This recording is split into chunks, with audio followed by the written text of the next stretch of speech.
जय श्री कृष्ण, राधे राधे। आप सभी को बैसाख मास पूर्णिमा की ढेरों हार्दिक शुभकामनाएं। आज हम आपके लिए लेके आए हैं बैसाख मास अध्याय 26, 27 और 28।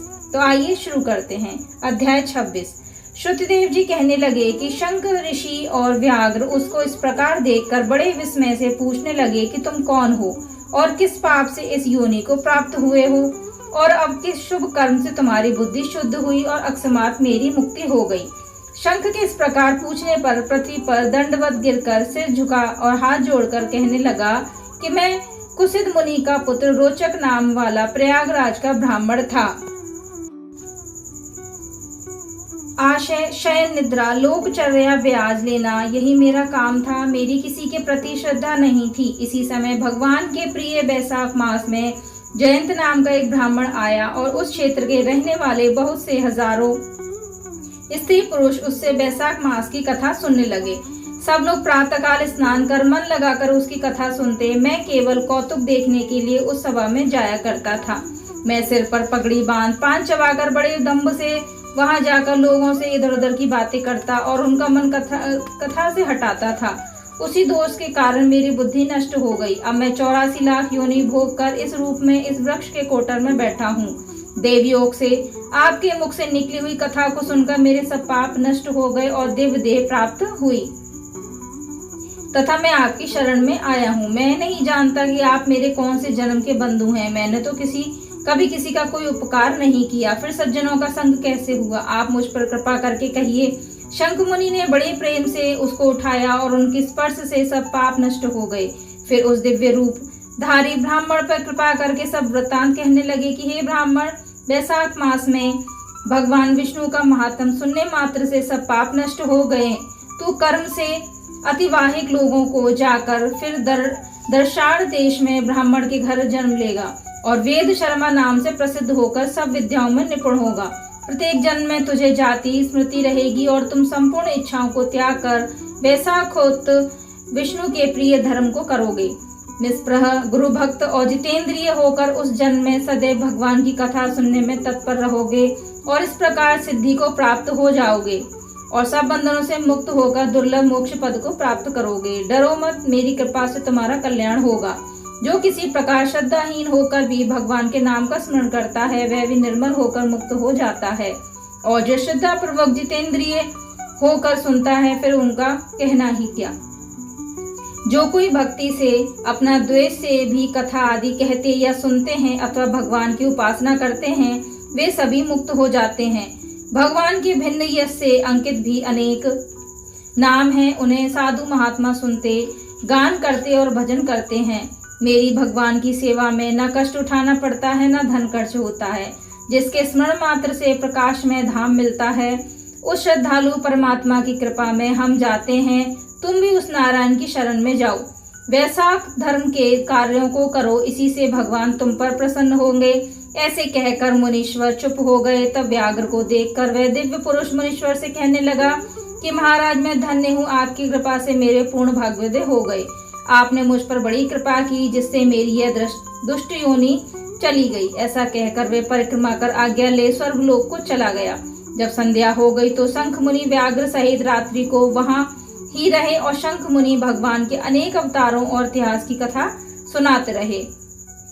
प्रातः काल में ब्रह्म मुहूर्त में उठकर शौच आदि क्रिया से निवृत्त होकर सूर्योदय से पहले ही स्नान कर संध्या वंदन और तर्पण आदि करके व्याघ्र को बुला उसके सिर पर प्रोक्षण कर वेद से भी अधिक शुभदायक फल देने वाला राम 2 अक्षर का मंत्र जपने के लिए बताया। शंख कहने लगे कि हे व्याघ्र, विष्णु का नाम अनेक पापों को दूर करने वाला है। इससे हे व्याघ्र, तुम निरंतर राम नाम का जाप करो।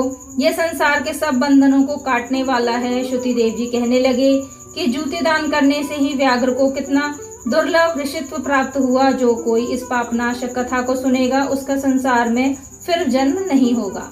अध्याय 27। मैथिल कहने लगे कि बैसाख मास में कौन सी तिथियां अत्यंत पुण्यकारी है, उसमें क्या क्या दान करना चाहिए और किसने इनको प्रख्यात किया। तब श्रुतिदेव जी कहने लगे कि बैसाख मास की सब तिथियां अत्यंत उत्तम है, लेकिन तिथियों में किया गया दान कई गुना फल देने वाला है। संपूर्ण तीर्थ का से जो फल प्राप्त होता है वैसे ही फल एक एक तिथि में स्नान, दान, तप, होम, पूजन आदि से प्राप्त होता है। कथा श्रवण करने से तत्काल मुक्ति मिलती है। रोगी तथा पीड़ित भी इस कथा के श्रवण से कृतकृत हो जाते हैं। और जो कोई बिना स्नान दाने दिनों को व्यतीत करता है उसको गोवध, कृतघ्न, पितृघाती तथा आत्मघात का पाप लगता है। जल स्वाधीन है तथा शरीर भी स्वाधीन है, फिर स्नान में संकोच क्यों किया जाए। दरिद्री, धनवान, लंगड़ा, लूला, नपुंसक, विधवा स्त्री, बालक, युवा सभी को वैशाख मास में स्नान करना चाहिए। जो कोई नीच इन सुलभ धर्मों का पालन नहीं करता उसको नरक का भागी होना पड़ता है। जैसे दही को मथ कर मक्खन निकाला जाता है, वैसे ही इस माह की तिथियों को अलग अलग बताता हूँ। चैत्र के महीने में जब मेष की संक्रांति हो तब पापों के नाश करने वाली अमावस्या को गाय दान करने का फल मिलता है। मैं अब पितरों का एक पुराना इतिहास कहता हूँ। जब पृथ्वी पर सावर्णी मनवंतर का राजा था, 30वें कलयुग के अंत में जब सारे धर्म नष्ट हो गए, उस समय आनर्त देश में धर्मवर्ण नाम का एक ब्राह्मण हुआ। उसने घोर कलयुग में मनुष्य को पापों में रत देखा। सब मनुष्य अपने अपने वर्ण धर्मों से हीन हो गए। तब वे ब्राह्मण महात्माओं के यज्ञ देखने के लिए पुष्कर क्षेत्र गया। वहां पर ऋषि मुनि शास्त्रानुकूल पुण्य कथाओं का श्रवण कर रहे थे। कोई कलयुग की प्रशंसा भी कर रहे थे कि सतयुग में भगवान 1 वर्ष की तपस्या से प्रसन्न होते हैं, तो त्रेता में 1 मास और द्वापर में 1 पक्ष में, परंतु कलयुग में इससे 10 गुना फल प्रभु के स्मरण से हो जाता है। कलयुग में थोड़ा सा पुण्य कर्म भी बहुत अधिक फल देता है। जो दया, पुण्य, दान, धर्म कुछ भी नहीं कर सकते, उनके लिए केवल हरि नाम उच्चारण ही उत्तम है। जो अकाल में अन्नदान करता है वह बैकुंठ को जाता है। वहां पर वह प्रसंग हो रहा था तो नारद जी ने हाथ से शिश्न और दूसरे हाथ से जीवा पकड़कर उन्मत्त की तरह खूब हंसने पर नाचने लगे। सबने आश्चर्य से पूछा कि नारद जी क्या कारण है। नारद जी उसी अवस्था में उत्तर दिया कि निसंदेह कलयुग प्रशंसनीय है, क्योंकि केशव नामक भगवान केवल स्मरण मात्र से प्रसन्न हो जाते हैं। तब भी मैं तुमसे कहता हूँ कि इंद्रियों और जीवा को वश में करना अति कठिन है। जिसने इन दोनों को वश में कर लिया वह साक्षात जनार्दन के तुल्य है। अतः इस कलयुग के आगमन पर तुम्हारा यहाँ ठहरना ठीक नहीं। सो पाखंड में भूमि को त्याग कर अन्यत्र कहीं जाकर विचरना चाहिए। वह सब मुनि के ऐसे वचन सुन यज्ञ समाप्त कर अन्यत्र पर्वतों पर चले गए। धर्मवती भी यह सुन नैष्ठिक ब्रह्मचर्य व्रत धारण कर छाल के वस्त्र पहन कमंडल हाथ में ले जटा बड़ा कलयुग के अत्याचारों को देखने लगी कि संपूर्ण मनुष्य जाति घोर पापों में लगी हुई है। ब्राह्मण, सन्यासी तथा शूद्र सभी पाखंडी हो गए हैं। अध्याय 28। प्राचीन समय में राजा बलि और इंद्र में घोर युद्ध हुआ। इंद्र बलि को जीतकर पृथ्वी पर उद्धत ऋषि के आश्रम में गया। वहां जाकर उसकी मदगामिनी गर्भिणी पत्नी को सोते हुए देखकर इंद्र काम के वशीभूत होकर बलपूर्वक उसके साथ करने लगा। तब गर्भस्थ बालक ने अपने पैरों से योनि मार्ग को ढक दिया, जिससे इंद्र का वीर पृथ्वी पर गिर गया। इस पर इंद्र ने क्रोधित होकर शिशु को श्राप दिया कि तू इस कर्म के करने जन्मांत हो। फिर ऋषि के श्राप से डरकर इंद्र वहां से भागा। उसको भागते देख ऋषि शिष्य हंसने लगे। वह लज्जा के मारे मेरु पर्वत की कंदराओं में जा छिपा और वहां बैठकर तप करने लगा। जब इंद्र कंदरा में छुप गया तो राजा बलि ने अपने गुप्तचरों द्वारा सब बातें जाकर स्वर्ग पर आक्रमण करके अमरावती पुरी को घेर लिया। ओश्र देवता व दिक्पालों की सब विभूति को अपने अधीन कर लिया और देवताओं का सब राज्य भोगने लगे।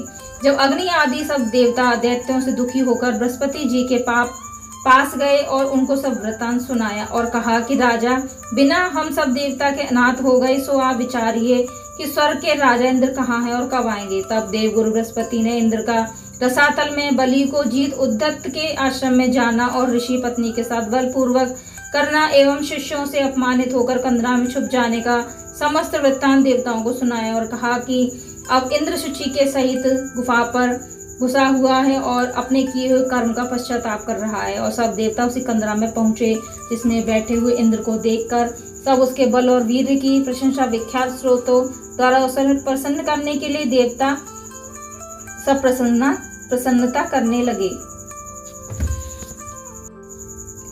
सब देवता कहने लगे कि हे देवताओं की स्वामी, आपके बिना दैत्यों ने हमें बड़ा क्लेश दिया है। हम स्थान भ्रष्ट हो रहे हैं। अब आप चलकर शत्रुओं का दमन करो। अब आप चलकर शत्रुओं पर विजय प्राप्त करो। इंद्र कहने लगा, पर स्त्री गमन के दोष से मेरा बल, वीर, यश, मंत्र शक्ति, विद्या शक्ति सब नष्ट हो गए हैं। इसी कारण मैं यहाँ गुप्त निवास कर रहा हूँ। इंद्र की बात सुन सबने इंद्र को बल देने का विचार किया। बृहस्पति जी ने कहा कि हे इंद्र, अक्षय तृतीया को जिसमें स्नान आदि से मनुष्यों के हजारों पाप नष्ट हो जाते हैं और बल, वीर्य तथा ऐश्वर्य बढ़ता है, इसलिए तुम इस दिन स्नान आदि करो। बृहस्पति जी के ऐसे वचन सुनकर इंद्र ने अक्षय तृतीया को दान आदि वैशाख धर्म किया। इस भक्ति देने वाले धर्म कार्य से उनके बल सब पूर्ववत बढ़ गए तथा पर स्त्री गमन दोष भी नष्ट हो गया। तब वह पूर्ववत हो गया और दैत्यों को जीत उसने अपना अधिकार प्राप्त कर अमरावतीपुरी में प्रवेश किया। तभी से ये अक्षय तृतीया जगत में प्रख्यात है। तो यह थी वैशाख मास अध्याय कथा 26, 27 और 28। यह कथा आपको कैसी लगी? यदि पसंद आई हो तो अपने फैमिली फ्रेंड्स के साथ ज़रूर शेयर करें और इस अध्याय को संपूर्ण रूप से समझने के लिए इसके पहले के अध्याय ज़रूर सुनें। मैं मिलती हूँ आपको अगली वीडियो में अगली कथा के साथ। तब तक के लिए राधे राधे, जय श्री कृष्णा।